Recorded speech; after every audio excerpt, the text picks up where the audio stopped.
Hello மக்களே, Sukanya Balachander சேனலுக்கு உங்களை எல்லாரையும் வெல்கம் பண்ணுறேன். ஸோ இன்றைக்கி இந்த வீடியோவில் நம்ம பார்க்க போகிறது டஸ்ட்பின் தான். ஸோ நம்ம வீட்டுக்கு ரொம்ப ரொம்ப முக்கியம் அப்படின்னு பார்த்திங்கன்னா அது டஸ்ட்பின் தான். அதில் எந்த ஒரு மாற்று கருத்தும் கிடையாது. வாரியலும் டஸ்ட்பின்னும் ரொம்ப முக்கியங்க. ஸோ அது இல்லைன்னா நம்ம வீடே அலங்கோலமாக இருக்கும் அப்படின்னு தான் சொல்லணும். அந்த பொருட்கள் தேவையில்லாத பொருட்களை போடுறதுக்கு ஒரு பாக்ஸ் வேணும் இல்லையா? ஸோ அதுவே ஒரு பாக்ஸ் அப்படின்னு இருந்துச்சுன்னா அதில் வந்துட்டு நம்ம போடுவோம். அது ஒரு ரூமில் தான் இருக்கும். போய் போகிறதுக்கு சோம்பேறிப்படுவோம். அதே பாக்ஸு எல்லா ரூம்லேயும் இருந்துச்சு அப்படின்னா ஈஸியாக நம்ம தூக்கி போட்டுடலாம். ஸோ அதுக்குன்னு எல்லா ரூமுக்கும் பாக்ஸ் வாங்குறதுக்கு நம்ம எக்கனாமிக்கில் ரொம்ப யோசிப்போம். ஒரு டஸ்ட்பின்னுக்கு போய் நம்ம இவ்வளோ செலவு பண்ணுறதா அப்படின்லாம் நம்ம யோசிப்போம்.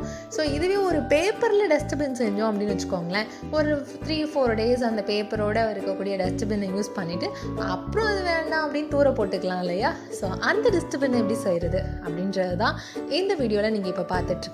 ஸோ இதுக்கு தேவையானது ரொம்ப பெருசாக ஒன்றும் கிடையாது, பேப்பர் மட்டும்தான். நியூஸ் பேப்பரில் தான் இந்த டஸ்ட்பின் செஞ்சுருக்கேன். ரொம்ப ரொம்ப சிம்பிளானது தான்.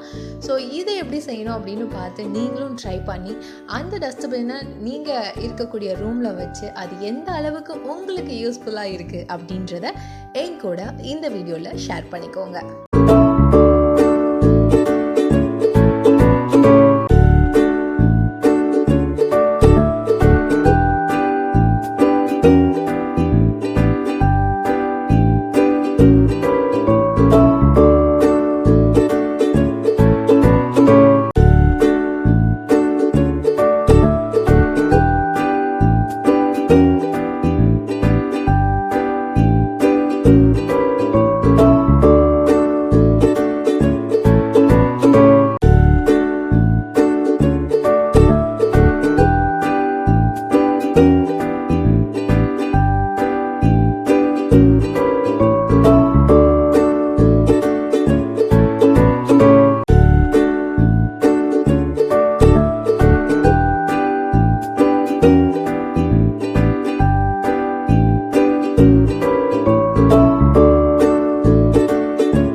பொதுவாகவே பேப்பரில் செய்யக்கூடிய ஆர்ட் அது வந்துட்டு நம்ம ஓரிகாமி அப்படின்னு சொல்லுவாங்க. நம்ம சின்ன வயசில் கப்பல், ராக்கெட்டு, கேமரா, பூ இந்த மாதிரி நிறைய விஷயங்கள் நம்ம செஞ்சுருப்போம். ஸோ இதெல்லாம் நம்ம பேப்பரில் செய்வோம் இல்லையா? ஆனால் அது என்னென்னு தெரியாமையே நம்ம வந்துட்டு அதெல்லாம் வச்சு விளாண்டுருப்போம்.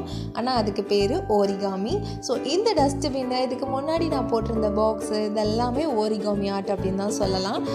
ஸோ இந்த மாதிரியான பாக்ஸ் நீங்களும் ட்ரை பண்ணிவிட்டு ஸோ இது எவ்வளோ யூஸ்ஃபுல்லாக இருந்ததுன்னு சொல்லுங்கள். அதே மாதிரி உங்களுடைய ஃப்ரெண்ட்ஸ் நிறைய பேருக்கு இதை ஷேர் பண்ணுங்கள். இன்கேஸ் அவங்களுக்கு யூஸ் ஆகலாம் இந்த வீடியோ பிடிச்சிருந்ததுன்னா கண்டிப்பாக லைக் பண்ணுங்கள், ஷேர் பண்ணுங்கள், கமெண்ட் பண்ணுங்கள். அப்புறம் சப்ஸ்கிரைப் பண்ண மறந்துடாதீங்க. பக்கத்தில் இருக்கிற பெல் ஐக்கானையும் கிளிக் பண்ண மறந்துடாதீங்க. தேங்க்ஸ் ஃபார் வாட்சிங்.